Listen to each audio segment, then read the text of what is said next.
오늘 우리 결합하신 말씀의 제목은 하나님께서 함께 계시면이라는 제목으로 은혜를 나눕니다. 미아리 서신이라고 하는 책은 미아리 텍사스라고 불리던 미아리 집창촌에서 약국을 하는 이미선 약사가 쓴 책입니다.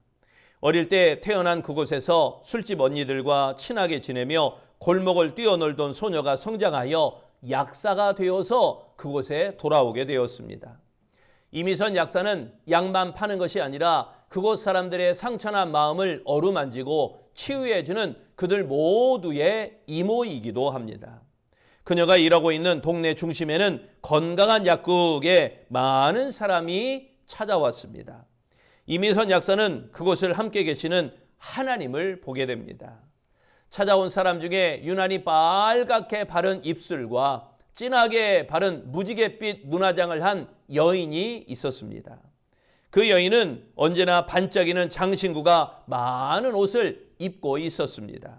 그래서 그 여인의 별명을 반짝이 이모라고 불렀습니다.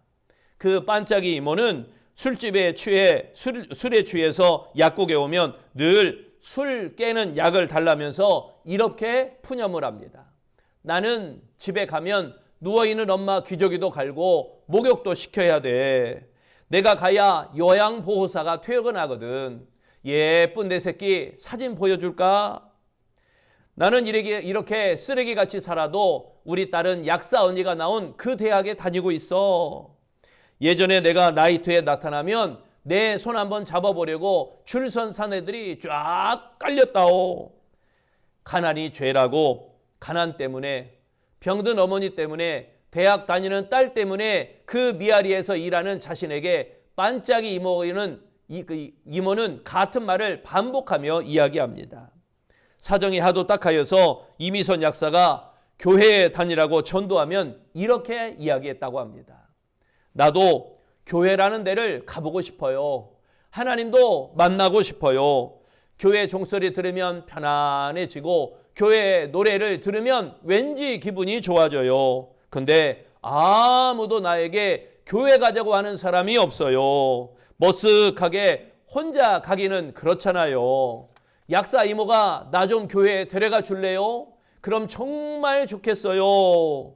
그래서 이미선 약사는 이 반짝이 이모와 같이 교회에 가기로 약속했습니다. 교회에 가기로 한 날 반짝이 이모는 약속 시간보다 훨씬 먼저 나와서 기다리고 있었습니다. 옷차림도 얌전하고 화장도 평소보다 아주 약하게 한 그녀의 얼굴에서 어떤 기대 같은 것이 느껴졌습니다. 둘이 꾸준히 교회를 다니다가 몇 달 후 그녀가 세례를 받았습니다. 세례받은 날 두 사람은 서로 부둥켜 안고 끌어안고 울었습니다.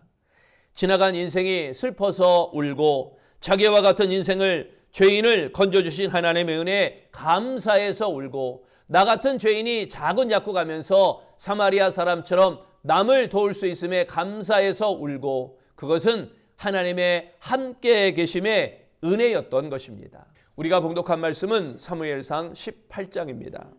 다윗에 대하여 시기심이 가졌던 사울이 다윗을 해치려고 시도하는 장면이 기록된 부분입니다. 14절에 말씀합니다. 그 여호와께서 그와 함께 계시니라. 이 구절을 통하여 여호와 하나님께서 함께 계시는 다윗을 소개하고 있는 것입니다. 사울왕은 다윗을 두려워하며 천부장으로 삼았으나 백성들의 친송을 받는 다윗을 보고 더욱 두려워하게 되는 사울을 보게 됩니다. 여호와 하나님이 함께 계시는 것보다 더 위대한 일은 없습니다. 부족해도 하나님이 함께 계시면 든든하게 됩니다. 하나님이 다윗과 함께 계실 때 은혜가 임하였습니다. 예수님은 우리가 그분을 믿는 순간부터 우리와 세상 끝날까지 함께 하신다 약속하셨습니다. 언제나 주님과 함께 걸어가시기 바랍니다. 주님도 언제나 우리와 함께 가고 계십니다. 그렇다면 여호와 하나님께서 함께 계시면 첫째, 대적이 두려워하게 됩니다. 급하고 강한 바람처럼이라고 하는 책을 쓴 멜 테리가 이 책에 나오는 토착신을 섬기는 마을에서 선교하였던 이야기 한도막을 소개합니다. 매일 테리 선교사가 일행과 함께 마을에 들어서자 토착신을 섬기는 제사장이 찾아와서 이렇게 말합니다. 만일 예수신을 전하고 싶으면 예수가 우리 신보다 강하다는 것을 증명해 보이라. 그때 멜테리 선교사가 다른 전도자들과 함께 이렇게 외쳤습니다. 십자가에 죽으시고 부활하신 예수의 이름으로 명하노니 사탄아 떠나갈지어다. 나사렛 예수의 이름으로 명하노니 사탄아 떠나갈지어다. 이렇게 전도자들이 다 함께 크게 소리를 질렀습니다. 그러자 갑자기 토착신 제사장이 두려워 떨면서 이렇게 말합니다. 나도 예수 믿게 해주십시오. 나도 예수 믿고 싶습니다. 멜테리 선교사가 왜 그러냐? 갑자기 왜 그러냐라고 묻자 제사장이 대답합니다. 당신들이 예수의 이름으로 명령할 때 나와 함께 살던 신들이 모두 도망쳐 버렸습니다. 예수가 더 이상 자기들이 여기에 머무는 것을 허락하지 않는다면서 도망가 버렸습니다. 여러분, 마귀는 예수의 이름으로 대적해야 됩니다. 마귀는 하나님이 함께 계시면 두려워서 물러가는 것입니다. 예수 이름으로 선포하면 대적들이 무서워 두려워하며 쫓겨나가게 됩니다. 예수 이름에 권세가 있습니다. 예수 이름에 능력이 있습니다. 예수 이름에 소망이 있습니다. 12절에 말씀합니다. 여호와께서 사울을 떠나 다윗과 함께 계심으로 사울이 그를 두려워한지라. 여기에 두려워한지라 이 말씀은 무서워하는 마음의 상태를 의미하고 있습니다.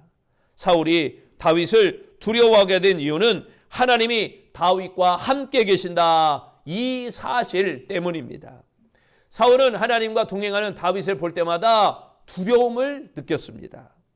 하나님께 불순종하는 어둠의 자식들은 빛의 자녀들을 두려워할 수밖에 없습니다. 밝은 빛이 비치면 자신들의 그 추악하고 어두운 모습이 다 드러나기 때문인 것입니다. 하나님이 함께 계실 때 대적 마귀는 두려워합니다. 대적들의 회방은 결코 하나님의 뜻을 막지 못하게 됩니다.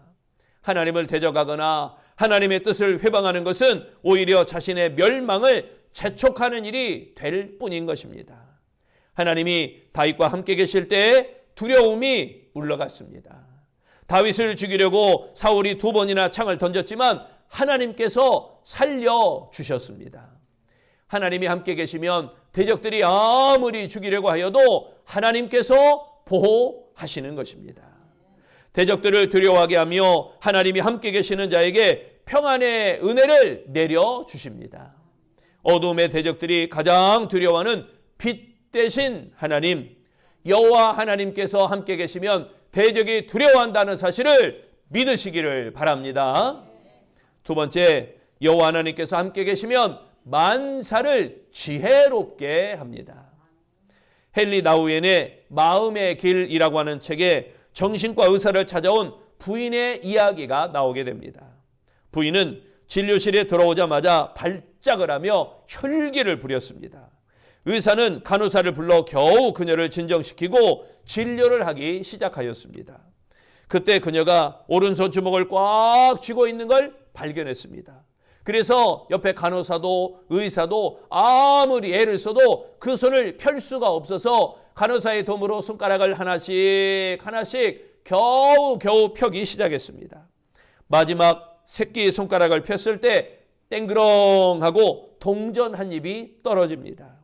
그렇게 떨어지는 것은 퍼렇게 녹이 쓴 1센트짜리 동전이었습니다. 부인은 이 자기 존재를 1센트짜리 동전과 동일시했던 것입니다.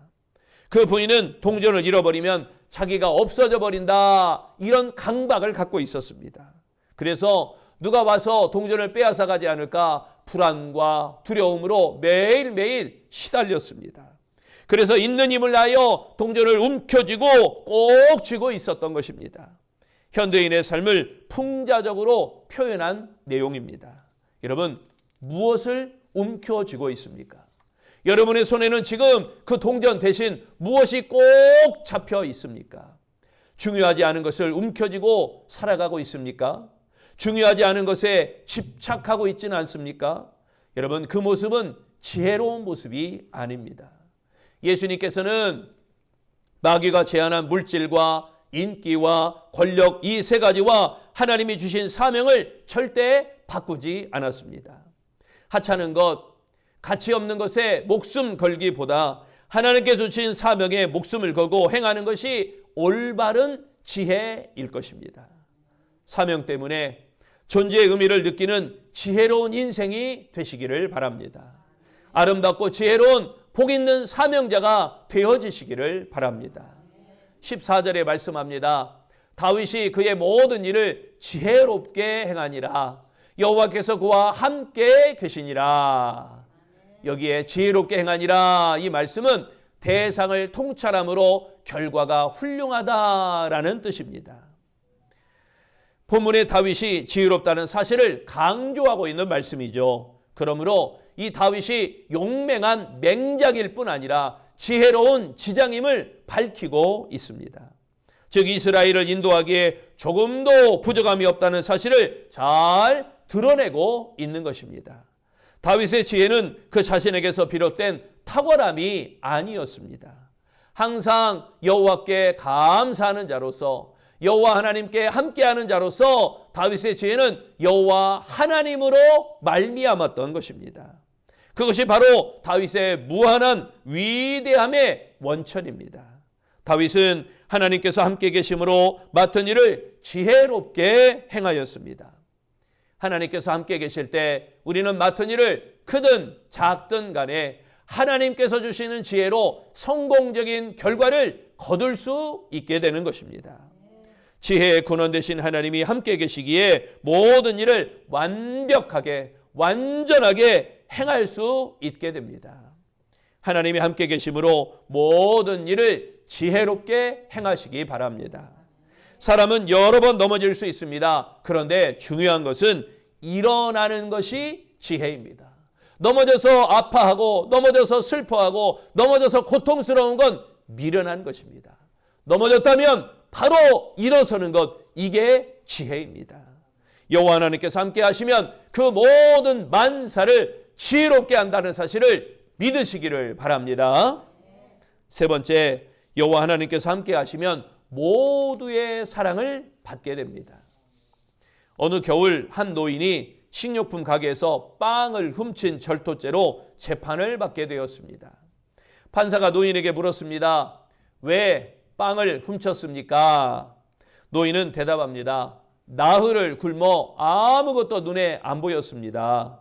노인을 신문한 판사는 이렇게 판결을 내렸습니다. 당신이 빵을 훔친 절도 행위는 벌금 10달러에 해당됩니다. 그러나 노인에게는 그만한 돈이 없었습니다. 벌금 내 돈이 있으면 빵을 사 먹었겠죠. 그러자 판사는 다시 판결을 내렸습니다. 이 노인이 이렇게 어려운 삶을 살게 된 데에는 이 비정한 도시에 사는 우리가 가난한 사람을 돌보지 않은 죄가 있습니다. 그래서 저는 먼저 이 잘못에 대해 나 자신에게 벌금 10달러를 선고합니다. 그리고 이 법정에 온 모든 참석자도 함께 잘못을 저질렀으므로 각기 5센트의 벌금을 선고합니다. 그리고 모자를 돌렸습니다. 그랬더니 누구도 군말 없이 벌금을 다 내었습니다. 헤아려 보니 모인 돈이 47달러 50센트였습니다. 판사는 모인 돈에서 10달러를 벌금으로 납부하고 나머지를 노인에게 전부 주었습니다. 그 자리에 있던 사람들이 이 판결을 통하여 솔로몬의 지혜를 본 것입니다. 그리고 그 사람들은 모두가 감동했습니다. 판결을 내린 판사는 모두에게 사랑받는 존재가 되었습니다. 하나님이 함께한 그 판사는 후에 뉴욕 시장까지 역임한 피어렐로 라가디아라고 하는 시장입니다. 1953년 뉴욕시는 그의 사랑과 그의 덕행을 기리며 뉴욕 공항을 라과디아 공항이라고 이름을 바꾸었다고 합니다. 16절에 말씀합니다.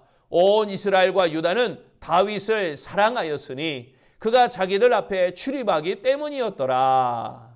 여기에 사랑하였으니 이 말씀은 지도자에 대한 백성들의 예정을 의미하고 있습니다. 다윗은 유다 지파뿐 아니라 이스라엘 모든 백성에게 사랑을 받았습니다. 모든 사람에게 귀히 여김을 받은 다윗이었습니다. 하나님이 함께 하시면 모든 사람에게 사랑받고 하나님을 영화롭게 하는 것입니다. 교회나 사회에서 사람들에게 사랑받기 원한다면 먼저 하나님께서 함께 계시는 자가 되어야 하는 것입니다. 하나님의 뜻에 합당한 생활을 해야 모두에게 사랑을 받습니다. 하나님께 함께 하시는 인생이 되어야 진정한 사랑을 받게 되어지는 것입니다. 그러므로 하나님의 자녀로서 하나님과 교제를 나누고 하나님의 뜻을 이루는 하나님의 사람이 되어야 할 줄로 믿습니다. 그리할 때 하나님께서 함께 계심으로 인하여 모든 사람에게 사랑받게 하시고 만족스러운 삶의 열매를 풍성하게 거두게 하십니다. 여호와 하나님께서 함께 계시면 모두의 사랑받는다는 사실을 믿으시기를 바랍니다. 아프리카 선교사의 아버지 리빙스턴, 그가 글래스고 대학에 수료하는 명예 법학 박사 학위를 받기 위해서 영국으로 돌아오게 되었습니다. 그런데 그가 나타난 리빙스턴을 보고 사람들이 깜짝 놀랐습니다. 그에게서 예전에 가졌던 멋진 모습을 찾아볼 수 없었기 때문입니다. 리빙스턴은 아프리카 원시림에서 사자에 물리기도 했고 열병으로 20번이나 쓰러졌습니다.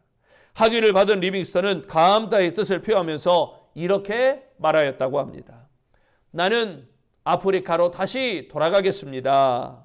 그때 청중들은 깜짝 놀랐습니다. 여러분, 염려하지 마십시오. 나는 혼자가 아닙니다. 세상 끝날까지 함께 계시겠다고 약속하신 살아계신 하나님이 계시기 때문입니다. 그 하나님이 나의 친구가 되어 원시림과 광야를 함께 걸어가 주십니다. 그런데 제게 무슨 두려움이 있겠습니까? 사랑하는 성도 여러분, 하나님이 함께 계시지 않았던 사울은 악령에 시달리는 불행한 인생이 되었던 것입니다.